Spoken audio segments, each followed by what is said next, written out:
Remnants of a Forgotten Past by Alban 55, Chapter 2, Labria.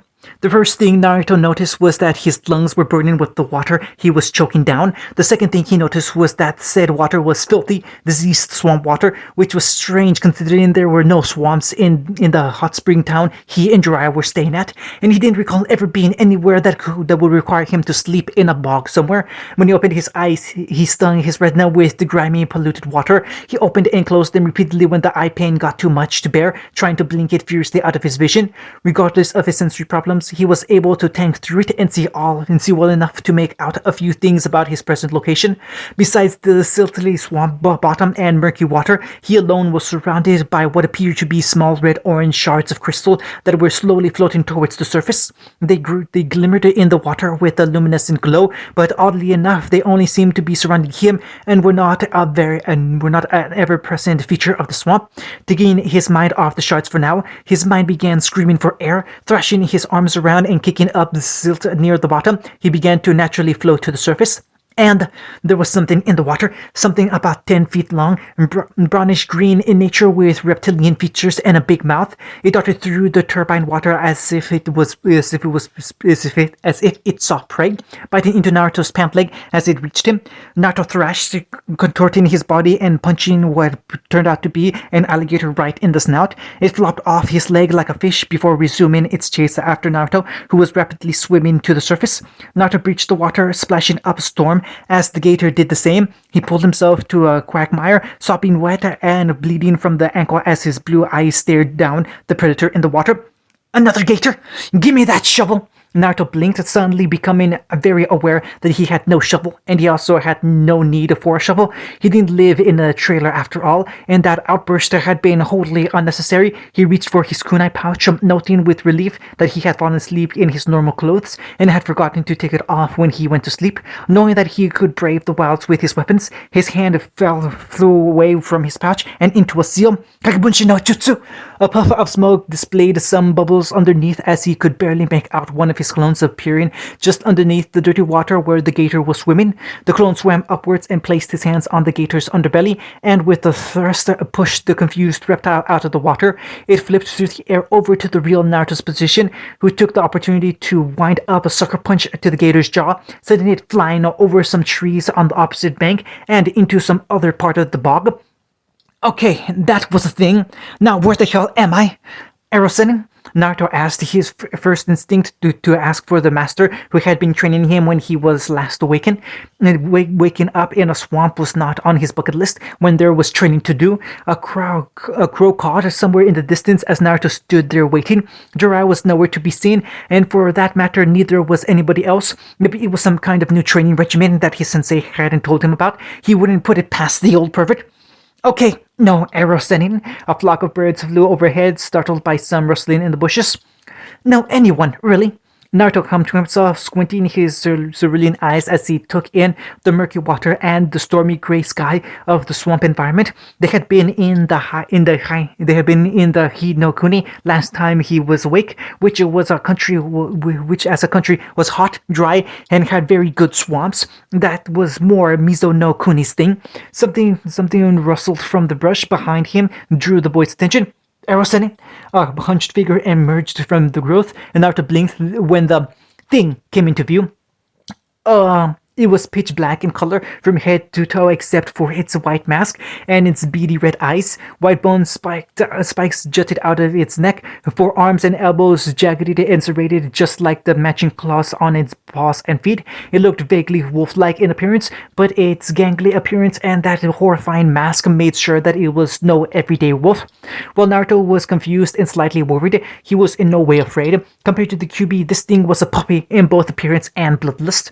It sniffed for a little while before locking eyes with him, and Naruto could feel the raw hatred behind those red eyes. Not just hatred for him, but an intense loathing for all of humanity. In that matter, it was different from the QB.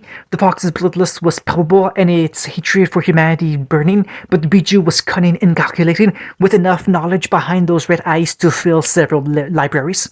This was a mindless monster, running on the only instinct it had. It rushed at him, its large frame not necessarily lending itself to greater speed.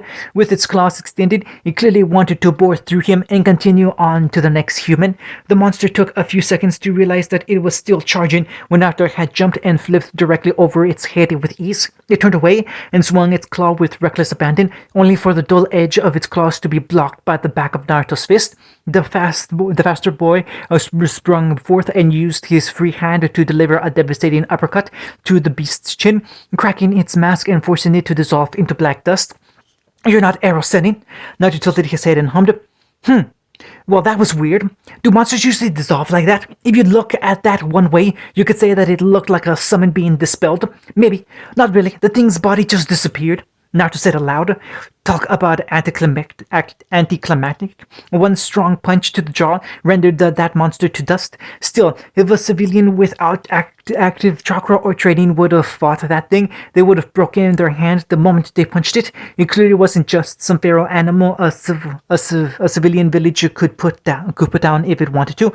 Naruto could figure out the dynamics of civilian combat later, because at the moment he needed to get used to seeing more of those things. More rustling drew Naruto's attention, and to his annoyance, yet another masked thing emerged from the brush, though this one was different than the last, and Naruto blinked at its even odder appearance compared to the canine monster. Head of a goat? Check. Emaciated body? Check. Bat wings? Check. The official name of this type of Graham was Jersey, but to Naruto it was just weird looking goat thing that he had never seen before. It went down about as easily as the weird wolf thing too. Geez, where the hell am I? Naruto asked, swinging a stick around as he trudged through the undergrowth, fighting off a new monster every once in a while. That wasn't even the worst part about his trudge through the swamp. Neither was the bog and quicksand he occasionally found himself running into. No, the worst part was when he had accidentally hit an overhanging branch, causing a nest with the biggest wasp he had ever seen to tumble onto the ground before him. That had sucked. Ow! This place is hell! Naruto grumbled, slouching forward, forgetting about finding arrow sending. He just wanted to get out of here so he could take a salt bath and soothe his stung body. Though maybe his rapid healing would eliminate that concern sooner than he expected. He ignored the annoying sloshing his sandals made on the marshy grounds and the dirt and grime his clothes were caked in. The grumpy 13-year-old cleared a few more bushes and stems out of his way, and when he did, he saw the first signs of civilization in the view outside of the swamp. A plume of smoke was rising over the landscape, its source obscured by the thick underbrush of the swamp and the low tree line beyond the bushes he had cleared. Too bad that when he uncovered this curtain of flora to take a look, half a dozen more of those things were behind it. The 6 of them were huddled around in a circle and tilted their heads and grunted when the human pushed the undergrowth aside. As soon as he glimpsed them, Naruto's mouth spread into a thin line. Okay, seriously, how many of these assholes are going to get in my way? Naruto asked himself, especially since they kept hindering his attempts to find civilization. In this case, they were the direct obstacle between him and it. Whatever the case, these things were attracted to him like he was a giant magnet. Those 6 he uncovered were just the tip of the iceberg, and it was him they were attracted to for whatever reason. Probably that hatred for humanity he felt earlier for them. He had passed a few signs of wildlife on the way here, such as squirrels and even a deer. The masked beast didn't show any interest in animals or anything else in their surroundings for that matter. They attacked him with fury and agreed that it didn't befit their relative weakness. After fighting his way through the dozens of them with his weapons pouch, Naruto finally entered a clearing where the swamp receded and reached what turned out to be crude wooden walls laced with barbed wire and wooden spikes that he could easily jump over. Prime defenses they were not, but looking at the fences told him 2 things. 1. People who lived here wanted to protect themselves from something, probably the beast, but possibly groups of marauders and thugs. 2. They weren't readily available for or easy to get resources to protect themselves with a full-fledged wall. There was an opening for people, and he could see that this was a small town, possibly even a nomadic village, so these people could get up and move at any given point. That was maybe another reason why the defenses were so flimsy. The low walls allowed him to see into the town from his position without entering it. There were some people in the inside milling about their tents and houses, a large cluster in the center of the village where a large fire pit had been set up. A few of them had already taken notice of him as he approached, for they seemed on edge. His eyes scanned their forms. Most of them were wearing casual clothes like t-shirts and jeans. This showed that they weren't forced to live in complete squalor, but some of the clothes looked dirty or worn out. They probably traded for whatever they needed by passing through towns and cities, picking up some manner of goods and technology along the way. They were all in great shape too, no doubt from the lifestyle they lived. There were a few children running around, but Naruto was more trained on the adults. Some of them had swords and other bladed weapons strapped somewhere on their person. A few of them had an unknown bar-shaped device contained within a holster on their hips. They looked on guard, so he would play it safe even if he wanted to approach them. Kawarumi set up before he met them would do wonders. I see swords. That bar-shaped thing is probably a ranged weapon, he thought. Not good. One of them had an overly compensative sword strapped behind his back that he suddenly took out. But before Naruto could even take a step forward or back, he was held at arrow point by 6 people who had suddenly appeared before him in a circle. They weren't bad. He couldn't even sense their presence until they were right up on him. Most of them he hadn't seen in the village. Perhaps they were scouting for something from the outside the village and happened to take notice of his presence. He could hear the strain of down bowstrings, but now that he was closer to the inhabitants of this place, he could take a closer look.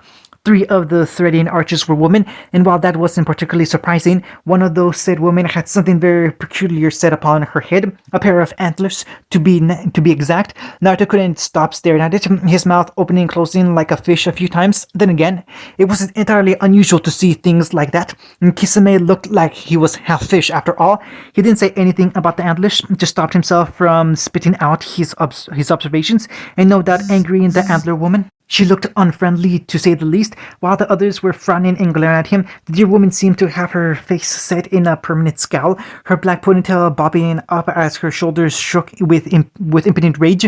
Those bows looked funky too. Their village was struck in the style of a primitive village, and at first glance their weaponry would appear to as well. These weren't basic wooden weapons, however. They were made of mostly metal and with sharp, almost foldable edges, looking far more composite than traditional bows. Who are you? Are you with the Clover Troop? One of the men asked commandingly. Considering how new this place was to Naruto, he of course had no idea what they were talking about and who the Clover Troop was. The way they were looking at him with distrust, though, brought up some bad memories. Oh well, time to talk his way out of this. What's the Clover Troop? I've never heard of them before, but I'm not a part of them. I have no idea why I'm here. I've just been wandering around in this place until I was attacked by these weird-looking monster things.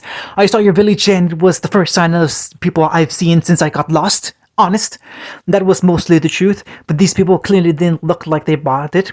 A likely story, snarled the dear woman in hatred. She in particular seemed to develop an even stronger animosity towards him for some reason. Your ridiculous getup is not something that we would wear out in the wilds, and is more suited for the circus workers with the Clover Troop. You even have the painted animal features upon your face, just like one of the Clover Faunus handlers, as a mockery to the Faunus everywhere, and the uniform for your sick entertainment. A heavy-set tanned man opposite the dear woman spoke next in a much calmer voice. We have received word that one of your main tents was attacked by Grimm just a few days ago, not long after you traveled through our village. Your appearance here alone right after that attack seemed oddly coincidental. Appearing at one of the villages you scum personally sacked while posing as a refugee, it would be a prudent move had you remembered to change out of your circus garb and face paint. We will not forget those transgressions so easily. You ransacked our tiny village and brought Grimm into the territory, all to capture Faunus for your sick sideshow. The dear woman said again, her trigger finger itching. Come on, Philides. He's just a kid. I've heard many kids go to work for Clover because they have nothing left in life. Maybe we should just let him go, another of the women pointed out. I still say we kill him, regardless of whether he is a kid. This is the Clover Troop we're talking about here. Felidae said, her hands shaking while looking dangerously close to releasing the arrow she had prepared. Good thing Naruto had prepared accordingly. Can I just say one thing? Naruto asked, raising his finger as if to propose an idea. The dear woman snarled on irritation. What? Right back at him before he pointed at the sky. Apparently they hadn't noticed it yet. Giant bird. The ear-splitting screech from the beast or avian itself came upon them right after Naruto had pointed out, as all six warriors stumbled in place from the rumbling from its voice and the beating of its wings as it came down on the village. Nevermore! A large tanned man asked incredulously. Naruto whistled at the thing. It was clearly the same kind of monster that he had been seeing up to this point. If the black color and the mask were any indication, it was a lot bigger than those one though, maybe a quarter of the size of Gamabunta or the QB. Now what the hell is Nevermore? Naruto asked himself, shrugging his shoulders and looking remarkably cavalier about the entire situation. The arrows weren't pointed at him anymore, and the six warriors had fallen into a battle formation clearly meant for the Nevermore. They weren't even paying attention to him anymore. I've never even seen one, even if this is the wild. Nevermores are usually so rare. We're not prepared to deal with this. One of the other women said in awe and more than a little fear. The screech had brought out screaming people from inside their homes, panic overcoming as the humans rushed in every which direction. Children followed their parents crying, while others just made a break for it out into the forest, uncaring of whether else they might meet in there. The bird landed, its giant talons piercing the earth in the center of the town as it spread its enormous wings and began searching out its prey. And it had a wide variety to choose from. A few adults from before slung those unidentified ranged weapons from off their backs and pointed them at the Nevermore. Naruto flinched when multiple loud cracks rang out every time someone used the weapon. Pellets of multiple different colors and effects were the ammunition that came from within the weapons, some producing fire, ice, or various other effects. They struck the bird, but they didn't seem to do more than make it flinch, like it was being assaulted by a few dozen biting insects. For every time it got agitated enough, it would flap its wing and level a tender peck with its beak. A man in a cowboy hat seemed to agitate it enough with his shooting, so it pecked into the dirt, impaling the man as it impacted the dirt before rubbing the remains off its beak. Naruto's blue eyes hardened as the small town was leveled in a matter of moments. With its beak, it snatched off a roof from a house and stuck its head inside. Screaming came from within as a boy and girl around his age were plucked from within and pinned between its beaks. Nevermore then reared its head back fully and slid the two kids screaming into its mouth. "Oh no, kill Bethany!" He heard one of the warriors shout over the din. They were no longer paying attention to Naruto, instead focusing on the most prominent threat. Fire had started in the village by now, and Naruto grit his teeth while clutching his fist at his side. This was so wrong. These people may have been distrusted and threatening to kill him, but it was clear that they were trying to eke out a life in what was clearly a dangerous environment. The Nevermore didn't even appear to be acting like a feeding animal. It ate those two kids, but was killing in indiscriminate ways and leaving the corpses behind once it was done. If Naruto had to guess based on its behavior, it was causing as much mayhem as possible by choice. He noticed the dear woman named Flides flashed through the village at speeds that indicated she was different than the civilians that were fleeing. She pulled apart the two ends of her detachable bow, forming twin jet black pistols that launched fire dust and sand dust respectively. Flides rolled underneath a few barrels and boxes behind a still standing house, head poking out but making sure that Nevermore couldn't see her. Her look was one of resolute indifference, which was odd. She had been so angry before, but seeing the Nevermore in action had caused her to control her temperament for some reason, which given before one would think impossible. Her eyes glanced at another untouched house, about 15 feet parallel to the one she was currently hiding beneath. Bounding out of her hiding spot, she raised both of her weapons and sprinted, strafing along the fire and firing at the bird who had its back turned to her, already terrorizing some other warrior in the village. The fire shots from her left pistol were slower but powerful, exploding on the surface of the bird when they hit their target with a decent blast radius. Her earthly right pistol could shoot out about twice the rate of her left, shooting hardened pellets of sand that seemed to pierce their targets better than the fire. By the time the Nevermore took notice of her, she was hiding behind the other house. She strapped the weapons to her back and climbed up under the windowsill before making some footing on the rusty drain pipe and pulling herself onto the roof of the house. She clacked her two weapons together and reformed them back into a singular bow. Without missing a beat, she pulled the string back as taut as she could. An arrow made entirely of the fire material formed and ready to shoot. She had basically announced her presence to the Nevermore, for it screeched when it noted her as the source of its pain, flapping its wings and preparing to dive bomb the dear woman. Phyllis closed one of her eyes, getting the bird in her sights as she prepared to fire her slowest but most powerful weapon, aiming directly between the Nevermore's eyes. When she was sure of it, she released the arrow as it made a high-pitched whine and crackle. Clearly, it wasn't fast enough though, because while Phyllis was banking on it, the Nevermore simply swerved to the right upon instinct, and the arrow soared by. "What?" she howled. "Ah!" she said as the Nevermore's beak impacted the roof as she was presently standing on, turning the shingles into rumble. Transforming her weapon, she lost her footing and fired a few rounds at the Nevermore as it swooped by, even as chunks of rubble pelted.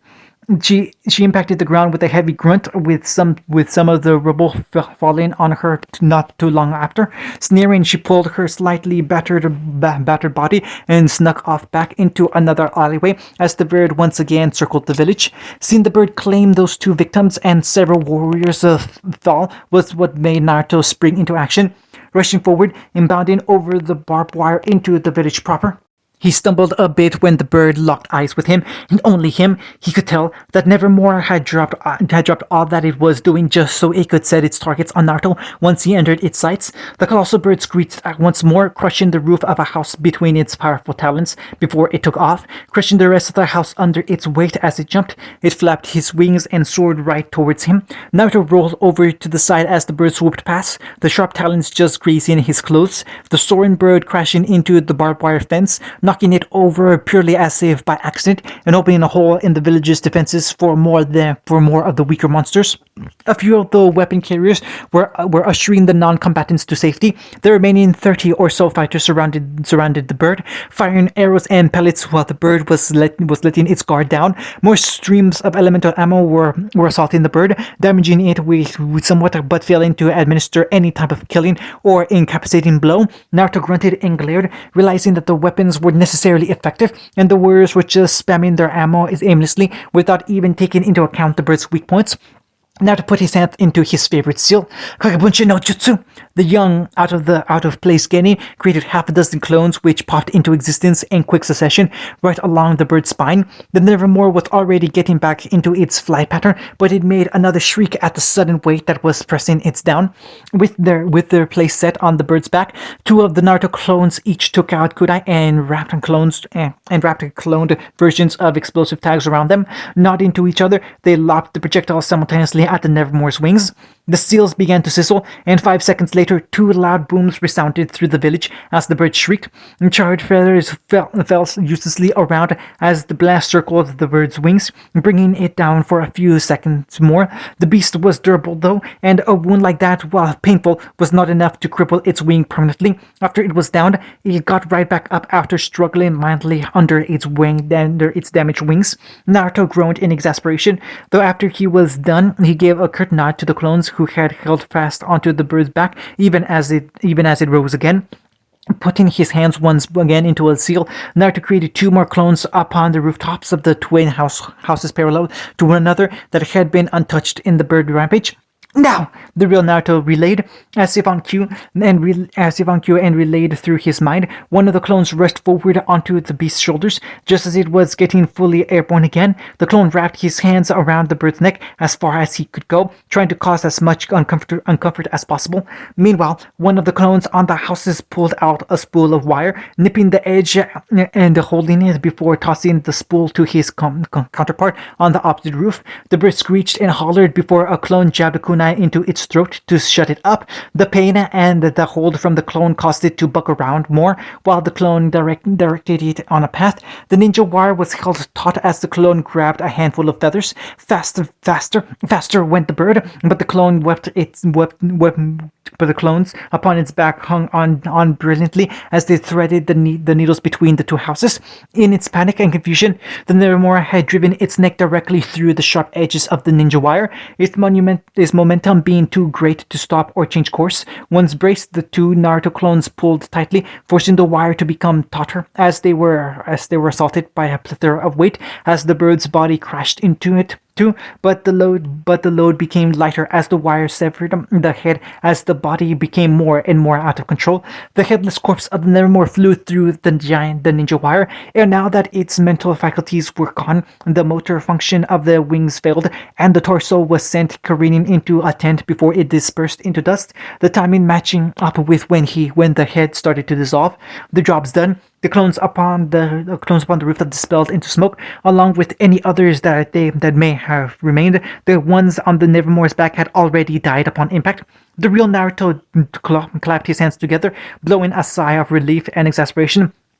"Okay, that's done," he said cheerfully as he could feel being surrounded by death and destruction. Was this what these people lived through on a regular basis? A few dozen people had died in that attack.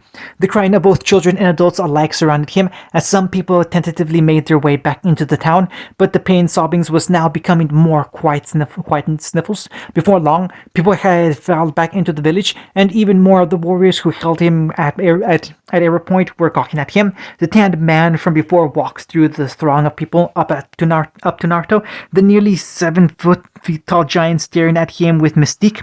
And from him and the other warriors, there was no more distrust in their eyes. That is until Naruto noticed Phyllis leaning against the wall of a house. She was the only one left with that distrust, but she didn't leave the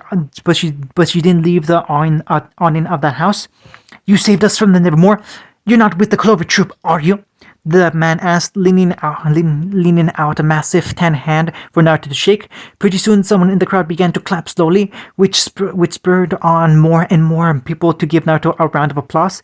The boy's blue eyes glimmered before a megawatt grin spread across his face. He grasped the man's larger hand in his own. He was glad that most of them had emerged unscathed at least, and had grown to trust him. Still, he laid another kawarimi just to play it safe. End of chapter 2.